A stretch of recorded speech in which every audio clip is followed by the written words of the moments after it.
조금만 생각해보면 모든 것이 하나님의 은혜라는 사실을 믿습니다. 그 은혜가 한량 없어서 날마다 그 은혜에 감사한다, 감사한다 고백하지만 돌아서면 또다시 보이는 문제와 어려움의 파고 앞에 두려워하며 믿음이 적게 행동하는 우리들의 모습입니다. 그래서 다시 한 번 더 주님께서 주무시고 계시는 그 배 고물 밑으로 내려갑니다. 우리의 믿음 없음을 불쌍히 여기시고 주께서 잠잠케 하시는 그 자연을 바라볼 수 있도록, 우리의 문제를 볼 수 있도록 일어나 일하여 주시옵소서. 오늘 이 시간 우리의 문제를 가지고 나온 귀한 성도님들 한 분 한 분의 그 모든 문제들 앞에, 어려움 앞에 하나님께서 간섭하시고 개입하시는 수요 기도회가 되게 하여 주옵소서. 감사를 드리오며 살아계신 예수님의 이름으로 기도합니다. 아멘. 함께 말씀 나누도록 하겠습니다. 마가복음 11장 12절에서 25절까지의 말씀입니다. 마가복음 11장 12절부터 25절까지의 말씀이고요. 조금 길지만 우리가 이 그림을 머릿속에 생각해가며 한 절씩 교독하도록 하겠습니다. 마가복음 11장 12절부터 25절까지의 말씀입니다. 제가 먼저 읽겠습니다. 이튿날 그들이 베다니에서 나왔을 때에 예수께서 시장하신지라. 멀리서 잎사귀가 있는 한 무화과 나무를 보시고 혹 그 나무에 무엇이 있을까 하여 가셨더니 가서 보신즉 잎사귀 외에 아무것도 없더라. 이는 무화과의 때가 아니니라. 예수께서 나무에게 말씀하여 이르시되 이제부터 영원토록 사람이 내게서 열매를 따 먹지 못하리라 하시니 제자들이 이를 듣더라. 그들이 예루살렘에 들어가니라. 예수께서 성전에 들어가사 성전 안에서 매매하는 자들을 내쫓으시며 돈 바꾸는 자들의 상과 비둘기 파는 자들의 의자를 둘러 엎으시며 아무나 물건을 가지고 성전 안으로 지나다님을 허락하지 아니하시고 이에 가르쳐 이르시되 기록된 바 내 집은 만민의 기도하는 집이라 칭함을 받으리라고 하지 아니하였느냐. 너희는 강도의 소굴을 만들었도다 하시네. 대제사장들과 서기관들이 듣고 예수를 어떻게 죽일까 하고 꾀하니 이는 무리가 다 그의 교훈을 놀랍게 여김으로 그를 두려워함일러라. 그리고 날이 저물매 그들이 성 밖으로 나가더라. 그들이 아침에 지나갈 때에 무화과 나무가 뿌리째 마른 것을 보고 베드로가 생각이 나서 여짜오되 라비여 보소서 저주하신 무화과 나무가 말랐나이다. 예수께서 그들에게 대답하여 이르시되 하나님을 믿으라. 내가 진실로 너희에게 이르노니 누구든지 이 산더러 들으려 바다에 던지리라 하며 그 말하는 것이 이루어질 줄 믿고 마음에 의심하지 아니하면 그대로 되리라. 그러므로 내가 너희에게 말하노니 무엇이든지 기도하고 구하는 것은 받은 줄로 믿으라. 그리하면 너희에게 그대로 되리라. 서서 기도할 때에 아무에게나 영이가 있음 용서하라. 그리하여야 하늘에 계신 너희 아버지께서도 너희의 허물을 사하여 주시리라 하시니라. 아멘, 아멘. 할렐루야. 오늘도 기도의 자리에 오신 귀한 성도님들을 주님의 이름으로 환영하고 축복합니다. 하나님은 우리의 작은 신음에도 응답하십니다. 믿으십니까? 성경에 그런 기록이 있습니다. 쉬지 말고 기도하라. 예전에는 저는 그 구절이 너무 부담스러웠습니다. 어떻게 쉬지 않고 기도하라고 하시는 건가? 그런데 조금만 다르게 생각해 보면 그 구절은 내가 너의 기도를 쉬지 않고 듣고 있을게 라고 말씀하시는 하나님의 마음이었습니다. 오늘 이 자리에서 쉬지 않고 우리의 신음을 들으시는 하나님을 경험하시길 축복합니다. 교육자들과 식사 후에 돌아오는 차에서 신호를 대기하던 중에 본 장면이 하나 있습니다. 인도 위에 연세가 지긋한 하신 할머니 한 분과 또 4-5살 정도 되었던 손자의 모습을 보게 됐는데요. 그런데 이 손자 녀석이 다리가 아팠는지 못 걷겠다고 그냥 주저앉아 버리는 겁니다. 그때 할머니가 어떻게 행동했을까요? 일어나라고 막 윽박지르면서 고함쳤을까요? 아니면 그 손자의 옷덜미나 머리끄덩이를 잡고서 질질 끌고 갔을까요? 아니요. 손자 앞에 무릎을 꿇고 등을 내어주더라고요. 다리 아픈 손자 업히도록. 지금 하나님이 문제 가운데 낙심하고 있는 우리에게 딱 저런 모습이겠다라는 생각이 들었습니다. 마음이 무너졌다고 내 마음 갈기갈기 다 찢어졌다고, 더 이상 걸어갈 힘 없다고 우리가 주저앉아 있을 때, 너 왜 이렇게 믿음이 없냐? 내가 너한테 그렇게 신앙생활 가르쳤냐? 라고 윽박지르지 않으시고, 혹은 강압적인 힘으로 우리의 멱살과 뒷덜미 붙들고서 질질 끌고 가지 않으시고, 주저앉은 우리 앞에 무릎을 꿇고 등을 내어주시면서 내 새끼 등에 업히라고, 이제 아빠 하나님이 걸어가겠다고, 아빠한테 다 맡기라고, 머리 쿵 하면서 온전히 의지하라고 주저앉은 우리에게 등을 보여주시는 그 하나님을 만나는 오늘 말씀과 기도의 자리가 되길 간절히 소망합니다. 3월의 마지막 바이블 정찬입니다. 다음 주 수요일은 고난주간 특별 저녁 집회로 인해서 오전 기도회가 없습니다. 그래서 봄이 오는 소식과 함께 준비한 바이블 정찬은 오늘이 마지막 시간입니다. 어떻게 맛있게 드시고 계십니까? 입맛에 좀 맞으시는지 모르겠습니다. 설교자에게 있어서 큰 영광 중에 하나가 있다면 무엇인 줄 아십니까? 나를 가장 잘 아는 가장 가까운 누군가가 선포되는 말씀을 통해서 은혜를 받을 때 그게 정말 기쁘고 감사하더라고요. 지난주 수요 기도회가 끝나고 저를 지독하리만큼 너무나도 잘 아는 저희 아내가 한마디를 합니다. 맛있는 음식 배부르게 잘 먹었습니다 라고 하더라고요. 처음인지라 어떻게 반응을 해야 될지 모르겠었어요. 오늘도 하나님께서 준비하신 식탁에 앉아서 따뜻하고 든든한 말씀의 밥 한 끼 잘 드시고 가시면 좋겠습니다. 이상한 상상을 한번 해보면 좋겠습니다. 제 아들 지한이가 지금보다 더 어려서 걷지 못한다고 가정을 한번 해보겠습니다. 물론 지금은 다 아시다시피 온 교회를 헤집고 다니고 있는 녀석입니다. 담임 목사님 방에도 그냥 문 열고 벌컥벌컥 들어가는 그런 친구인데요. 하지만 우리가 가정을 한번 해볼게요. 아직 어려서 걷지 못하고 있는 아이다라는 가정을 한번 해보면요. 아빠인 제가 이 아들을 향해서 이렇게 말한다고 한번 생각해 보겠습니다. 걷지 못하는 아이에게 곽지한 일어나 뛰어 빨리 일어나서 저기까지 뛰어가. 걷지 못하는 아이에게 일어나서 뛰라고 합니다. 그런데 못 뛰죠. 걷지도 못하는 애니까. 아직 걸을 때가 안 된 아이니까. 그런데 제가 그렇게 일어나 뛰어라고 했을 때 뛰지 못한 아이를 바라보면서 이렇게 저주를 합니다. 뭐야 못 뛰어? 그럼 죽어. 그런 눈빛으로 쳐다보지 마세요. 저는 그런 아빠는 아닙니다. 가정을 하자고 말씀드렸지 저게 집에서 저런 이야기를 하고 있나? 라고 생각하지 마셨으면 좋겠습니다. 오늘 본문의 예수님을 보면서 어떤 생각이 드시나요? 배가 고파서 무화과 나무로 가까이 갔는데 열매가 없어요. 근데 아직 때가 안 된 거래요. 열매가 며칠 때가 안 됐으니 열매가 없는 건데 열매가 없다고 저주합니다. 그리고 이내 곧 그 무화과 나무는 오늘 제목처럼 뿌리까지 말라버립니다. 조금만 생각해봐도 예수님이 좀 이상해요. 약간 히스테리 부리는 것 같아 보이기도 하고요. 아무리 배가 고파도 거기에 열매가 없다고 저렇게까지 하실 일인가 싶은 생각도 듭니다. 식물 애호가들이 보면은 나는 이런 창조주, 이런 예수 도무지 믿지 못하겠다라고 싶은 그런 내용이 오늘 우리가 읽은 말씀의 내용입니다. 오늘 말씀의 제목은 뿌리까지 말라버린 무화과 나무입니다.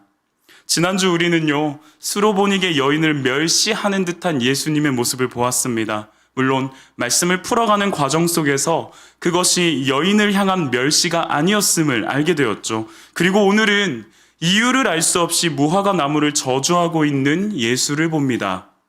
우리는 이 본문을 어떻게 이해해야 할까요? 정말 예수는 이유 없이 혹은 배고파서 짜증나니까 무화과 나무를 저주했을까요? 본문에 관한 잘못된 오해를 좀 바로잡고 이 저자의 의도를 밝혀나가면서 오늘도 우리의 삶으로 말씀의 등불을 한번 옮겨보고자 합니다.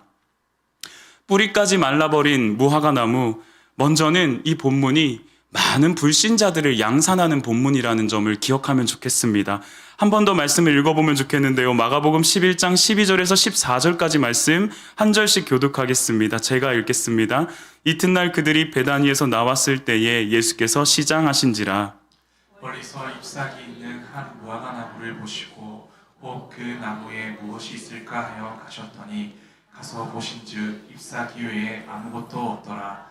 이는 무화과의 때가 아니니라. 예수께서 나무에게 말씀하여 이르시되 이제부터 영원토록 사람이 내게서 열매를 따 먹지 못하리라 하시니 제자들이 이를 듣더라. 아멘.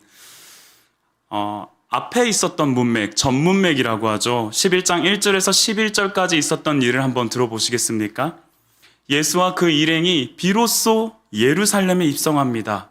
감람산, 올리브산이라고 하는 감람산, 벳바게라고 하는 마을을 지나고 베다니라고 하는 마을에 이르렀을 때 예수는 제자들을 먼저 보냅니다.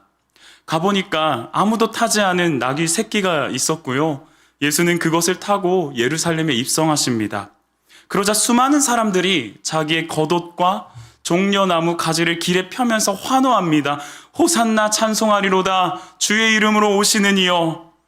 그들은 각자가 원하는 메시아 상을 가지고 예수에게 대입하여 예수를 환영하고 있습니다. 그런데 예수는 그 환영에 응대하지 않으시고 성전으로 곧장 가셔서 모든 것을 둘러보신 후에 날이 저물어 밖으로 나와 베다니로 다시 들어가십니다. 이어지는 내용이 오늘 우리가 읽은 이튿날 무화과나무 저주 사건입니다. 베단이라는 마을에서 나와 다시금 예루살렘으로 향하는 길에 예수께서 시장하셨다고 합니다. 배가 고프셨던 거죠. 그런데 멀리 보니 잎사귀가 있는 한 무화과나무가 보이는 겁니다. 혹시 그 나무에 무엇이라도 있을까 하여 다가갔는데 잎사귀만 무성했을 뿐이지 아무것도 없었습니다. 그런데 마가는 여기에 한 줄을 덧붙이죠. 가서 보신즉 잎사귀 외에는 아무것도 없더라. 이는 무화과의 때가 아님이라. 무화과 열매가 맺어질 때가 아니었습니다. 그런데 예수는 아랑곳하지 않고 이 나무를 향해 저주합니다. 아무리 배가 고팠어도 이거는 좀 말이 안 되는 그런 예수님의 모습처럼 느껴지지 않으십니까? 아직 무화과의 때가 아니니까 열매가 없을 수 있죠. 이걸 잘못 해석하게 되면 하나님이 원하실 때 준비되지 않으면 저주받아 마땅하다가 될 수도 있습니다. 만약 그렇다면 불경한 표현이라 좀 죄송합니다만 하나님 너무 쪼잔하신 것 같아요. 그래서 이제 이 본문 때문에 그리고 이 본문을 근거로 해서 아주 많은 불신자들이 양산되었습니다. 안티크리스천들의 대표적인 반기독교적 근거 본문이 이 본문인 거 아십니까? 19세기를 대표하는 영국의 지성인 중에 버트란트 러셀이라는 사람이 있었습니다. 이렇게 이야기하더라고요. 무화과 나무가 불쌍하다. 단지 배가 고프다는 이유로 때가 아닌 무화과 나무를 저주한 자가 하나님의 아들일 수 있을까? 당신이 만든 피조물을 당신 마음대로 하지 못했다는 이유로 저주한다면 그런 창조주를 믿고 의지하는 것은 어리석은 일이다. 세상 만물을 창조하신 하나님이 이렇게까지 하실 수 있는가? 그런 하나님이라면 나는 불신한다라고 버트란트 러셀은 아주 강력하게 이야기를 했습니다. 또 어떤 일각에서는 다른 근거를 가지고 이 말씀을 좀 스스로 이해해 보려는 시도를 이렇게 하더라고요. 십자가를 지기 위해 예루살렘에 들어온 예수는 이미 제정신이 아니었을 거다. 허기짐에서 시작한 그의 행동은 정신착란 증세와도 같다. 예수님의 이러한 모습을 정신적인 문제로 평가하는 사람도 있습니다. 우리가 아주 잘 아는 알버트 슈바이처 박사는 역사적인 예수라는 책에서 그렇게 밝히고 있습니다.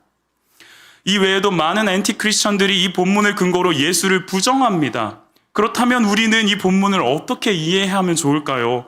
비그리스도인들과 같이 하나님의 아들로 믿을 수 없는, 예수를 하나님의 아들로 인정할 수 없는 근거로 삼아야 되나요? 예수의 행동을 이해해 보고자 하는 방향성을 가지고 이분이 좀 정신적인 문제가 있었을 거야 라고 생각하면 될까요? 뿌리까지 말라버린 무화과 나무, 이거는 무화과 나무의 특징을 알지 못하는, 무화과 나무를 알지 못하는 데서 오는 오해였습니다. 무화과 나무는 특징을 가지고 있는데요. 무화과 나무는 많게는 1년에 4-5번, 적어도 1년에 3차례 정도는 열매를 맺습니다.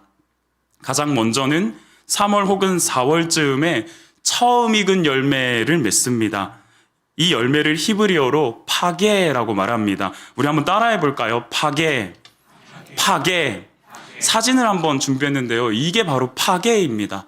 딱 봐도 먹기 좋게 생겼나요? 못 먹게 생겼나요? 떫은 감 같은 거죠.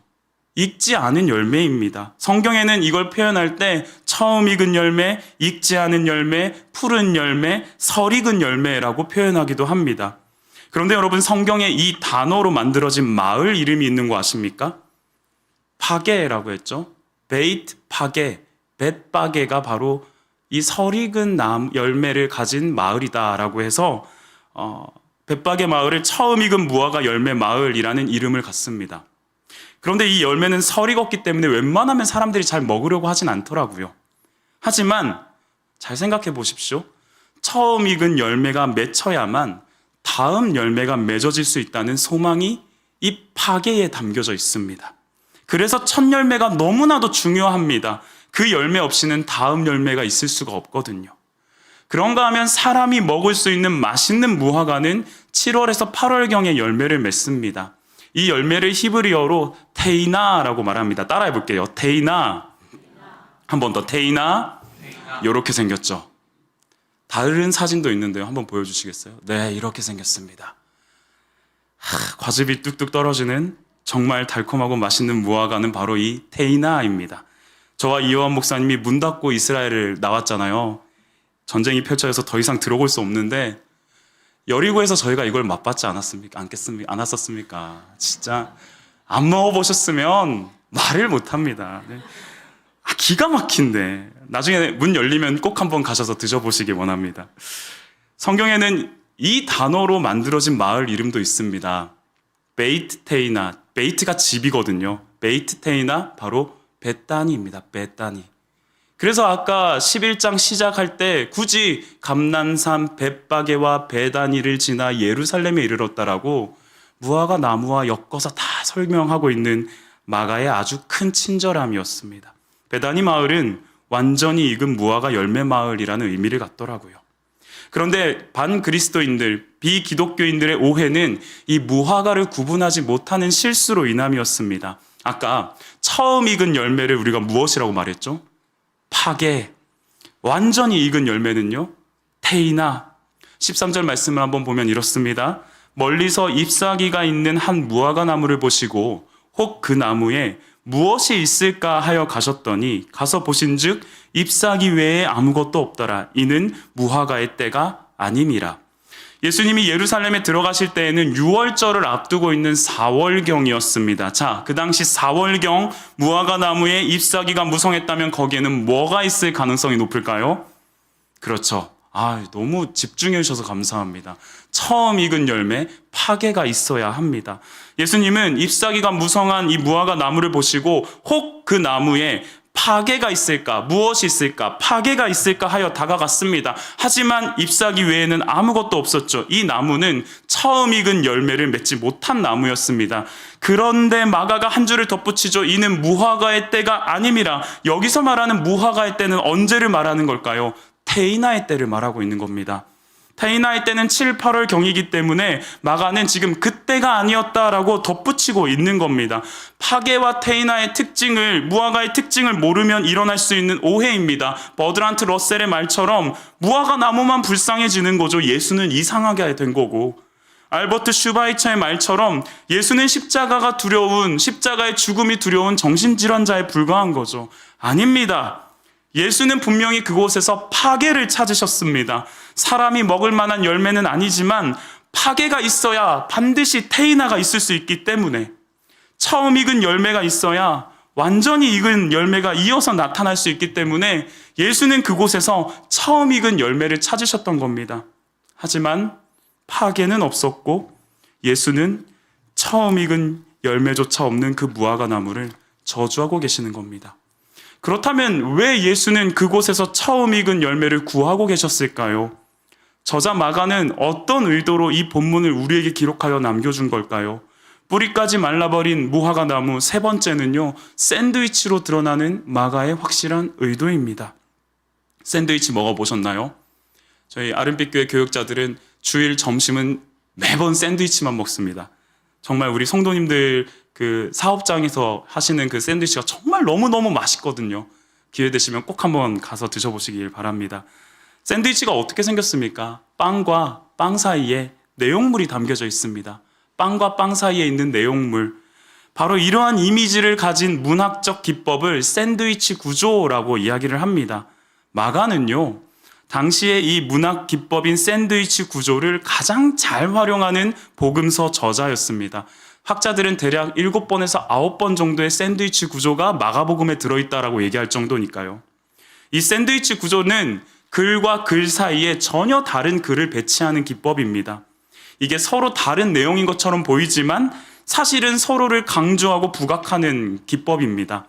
예를 들어보면 우리가 지난번에 이야기 나눴었던 야이로와 야이로 이야기에 혈류증 여인의 이야기가 들어가 있죠. 그 혈류증 여인의 이야기를 야이로 이야기 사이에 둠으로써 결국은 모든 질병과 죽음의 부정을 해결하실 수 있는 예수님을 강조합니다. 이 본문 역시 샌드위치로 이야기가 구성되어 있습니다. 먼저는 12절부터 14절까지의 무화과 나무 이야기가 등장하고요. 이어서 15절부터 19절까지 성전 청결 사건이 등장합니다. 그리고 나서 다시 20절부터 26절까지 무화과 나무 이야기로 이 모든 글을 감싸는 샌드위치 구조인 거죠.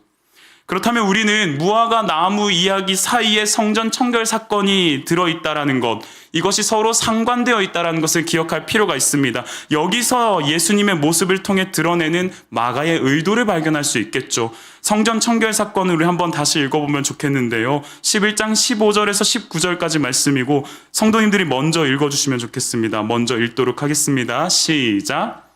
그들이 예루살렘에 들어가니라. 예수께서 성전에 들어가사 성전 안에서 매매하는 자들을 내쫓으시며 돈 바꾸는 자들의 상과 비둘기 파는 자들의 의자를 둘러보시며 아무나 물건을 가지고 성전 안으로 지나다님을 허락하지 아니하시고 이에 가르쳐 이르시되 기록된 바 내 집은 만민의 기도하는 집이라 칭함을 받으리라고 하지 아니하셨느냐.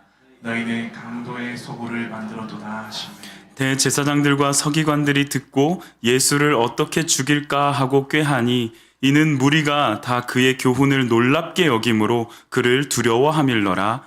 그리고 날이 저물매 그들이 성 밖으로 나가더라. 아멘. 이 성전 청결 사건의 내용을 살짝 보면은 예수님 예루살렘 성전에 들어가신 예수님이 소위 말해서 눈이 해가닥 뒤집혀져요. 매매하는 자들을 내쫓으시고 돈 바꾸는 자들의 상과 재물 팔고 있는 자들의 의자를 뒤엎으십니다. 도대체 왜 성전 안에 매매하는 자, 돈 바꾸는 자, 재물 파는 자들이 있었을까요? 당시에 유대인들은 세계 곳곳에 퍼져 있었습니다. 그리고 특정한 절기가 되면은 예루살렘을 향하여 그 성전을 향하여 모여들었는데요. 본문은 유월절 절기를 앞두고 있는 중입니다. 유월절은 이스라엘에게 있어서 가장 중요한, 가장 특별한 최고의 절기거든요. 그런데 당시 종교 지도자들은 이러한 점을 이용해서 자신들의 입속을 챙기고 있었습니다. 아무리 괜찮은 재물을 가지고 가도 흠이 있다고 트집을 잡으면 제사를 못 드려요. 그러면 결국 그 성전 안에 재물 파는 사람한테 가서 웃돈 주고라도 흠 없는 거 가지고 와서 제사 드려야 됩니다. 이 사람들이 세계 각국에서 오다 보니까 화폐가 다르죠. 그러면 뭐 돈을 책정하는 단위가 다를 거 아닙니까? 그런데 성전세를 받는 화폐는 또 따로 있어요.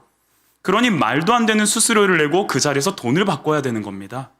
매매하는 자, 돈 바꾸는 자, 재물 파는 자들은 하나같이 당시의 종교 지도자들과 다 연결된 사람들입니다.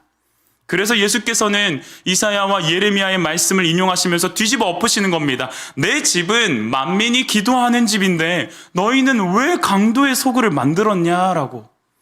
정성껏 준비되어진 어떠한 마음의 제사가 아니라 대충 때우려는 형식의 그런 입속 장사치의 제사는 이제 그만 치워버리라고.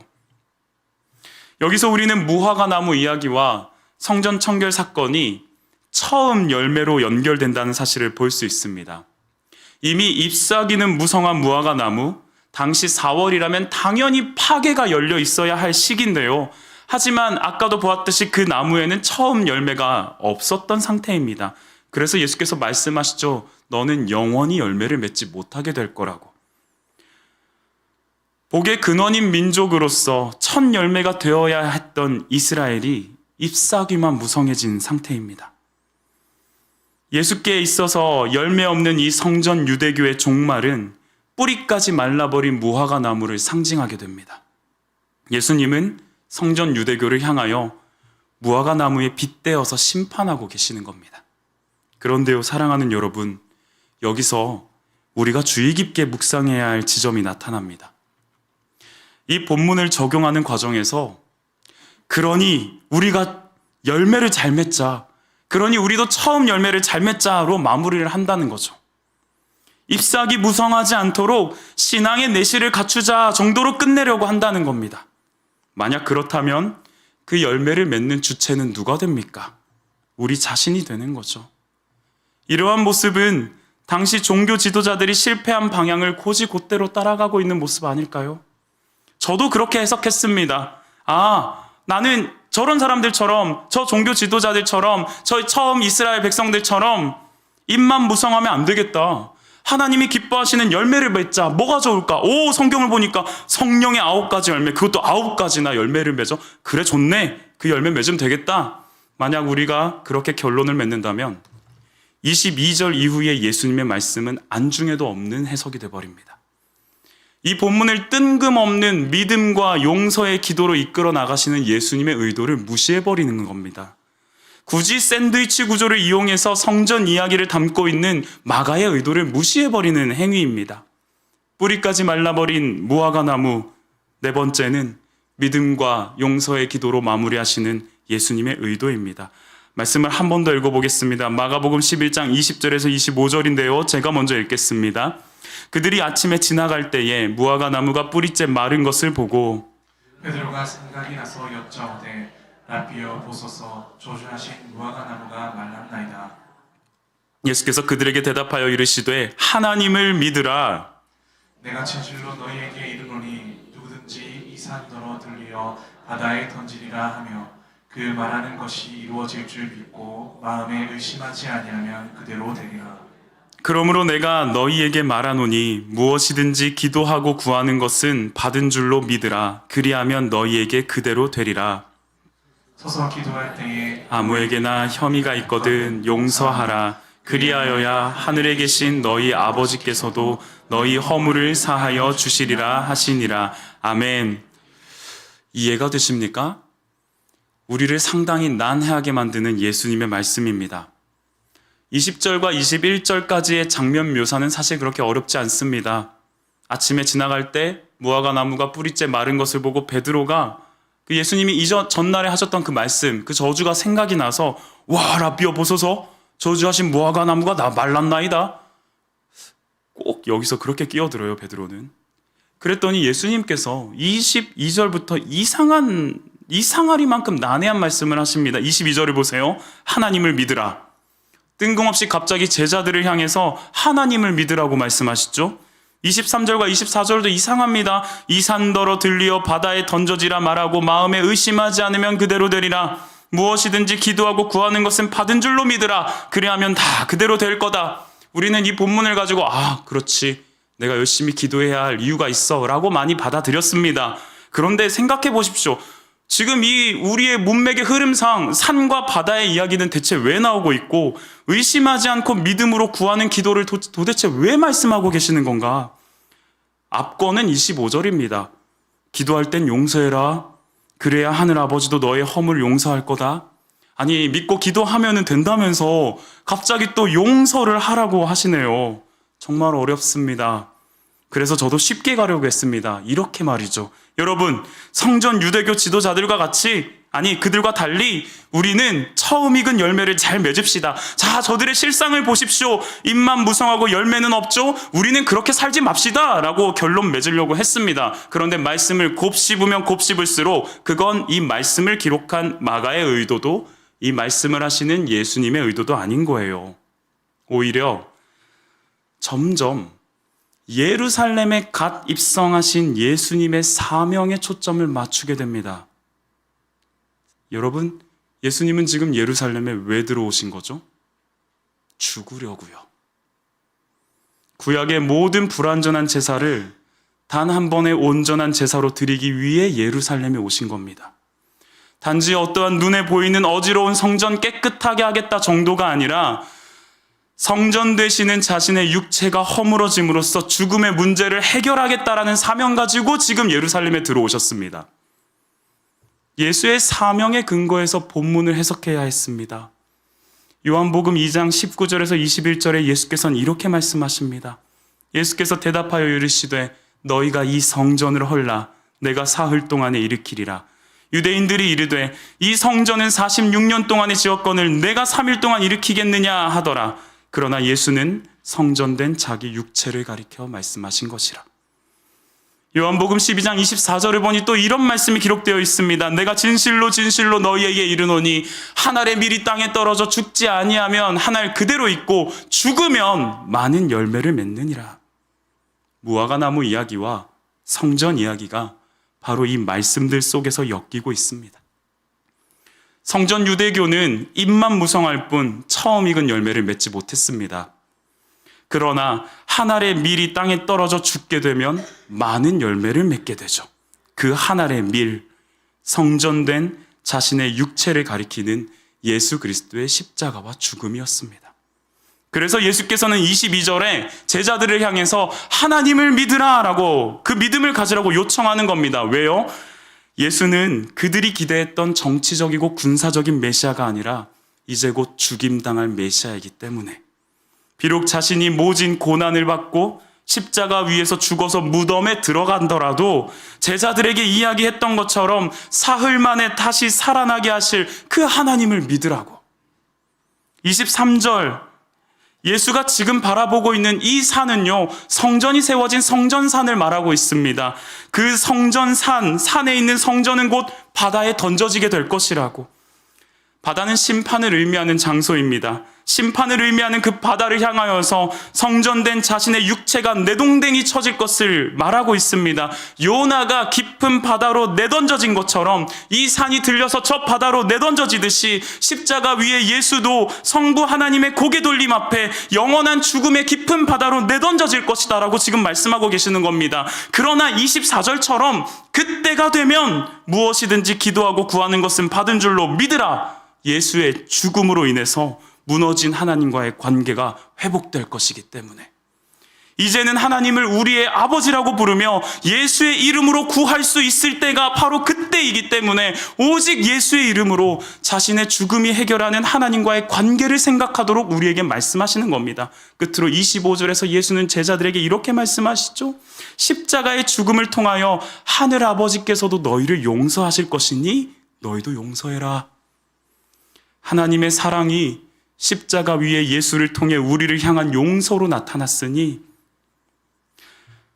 왕께서, 임금께서 1만 달란트 빚진 우리를 당신의 아들을 죽이시면서 탕감하셨으니 우리에게 100데나리온 빚진 자 그거 용서해도 되지 않겠냐고 지금 말씀하고 계시는 겁니다. 사랑하는 여러분, 예수는 죽기 위해 예루살렘에 오셨습니다. 그리고 죽으셨습니다. 말라 비틀어진 나무 위에서 모든 물과 피를 다 쏟아내며 메말라버린 주검이 되셨습니다. 당신께서 저주하셨던 그 뿌리까지 메말라버린 무화과 나무는 사실 예수 자신의 모습입니다. 그래야만 처음 익은 열매, 부활의 첫 열매, 예수의 파괴가 맺어질 수 있기 때문입니다. 고린도전서 15장 20절은 이렇게 말합니다. 그러나 이제 그리스도께서 죽은 자 가운데서 다시 살아나사 잠자는 자들의 첫 열매, 파괴가 되셨도다. 말씀을 정리하겠습니다. 부끄럽지만 저도 아직까지는 이 말씀들이 다 이해되지 않는 내용투성이입니다. 오늘은 조금 바이블 정찬이 얹힐 것 같네요. 소화제 드시기 바랍니다. 그러나 확실한 것이 한 가지가 있습니다. 고난주간을 앞두고 이 말씀을 우리에게 묵상하게 하시는 이유가 있겠죠. 이번 고난주간은 예수의 죽음을 헛된 것으로 여기지 마십시다. 예수의 죽음은 본래 나의 죽음이어야 했다는 것을 기억합시다. 그리고 모든 열매는 예수가 첫 열매 된다는 사실을 우리가 믿음으로 바라보길 원합니다. 저와 여러분은 감히도 말씀드리지만 우리의 어떠한 노력으로도 선한 열매를 맺을 수 없는 사람들입니다. 우리의 열매를 맺기 위한 우리의 모든 수고와 시도는 우리를 비참하게 만들거나 교만하게 할 뿐입니다. 그래서 저는 오늘 말씀을 마무리하며 저의 기도는 한 가지밖에 없다는 것을 고백합니다. 예수여, 나를 도와주소서. 예수여, 나를 도와주소서. 우리 가정에 산적해 있는 문제들, 우리 주변에 넘치고 가득한 어려움들, 깨어지고 부서지고 조각난 우리의 마음들, 회복될 기미조차 보이지 않는 절망의 나날들, 처음 열매가 되신 예수여, 부디 나를 도와주소서. 나를 도와주소서. 내가 해결하려고 했던 모든 시도들을 내려놓고 예수께 맡깁니다. 예수여, 나를 도와주소서. 우리 이 마음 가지고 함께 낮엔 해처럼 밤엔 달처럼 그렇게 살 수 없을까? 이 가사를 생각하며 찬양하며 기도하기 원합니다.